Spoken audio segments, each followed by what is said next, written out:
Abang nak berkongsi dengan korang. Nampak ni? Madat Lab Coffee. Abang tengok semua kawan-kawan artis. Shah Jazel, Azli Sinario, Tak Madi, Mama Fazanawi. Semualah, ramai lagi rakan-rakan artis semua minum kopi ni. Kopi ekstrak moringa. Madat Lab Coffee. Jadi abang dah order, sekarang dah sampai. So hari ni abang nak cuba, nak rasa, nak berkongsi dengan korang apa kelebihan-kelebihannya. Seceh dia pun, packaging dah cantik. Rasa mesti cantik kan ni?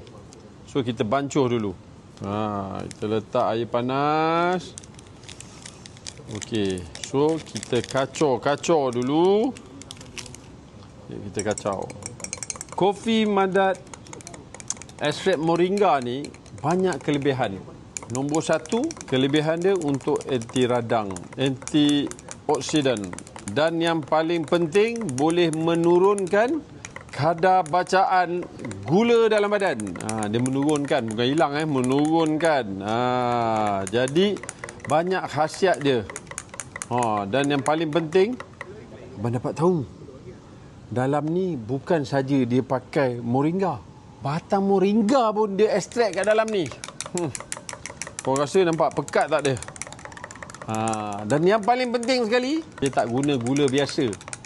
Dia gunakan manisan-manisan daripada buah-buahan. Kita rasa. Kopi dulu, baru kamu.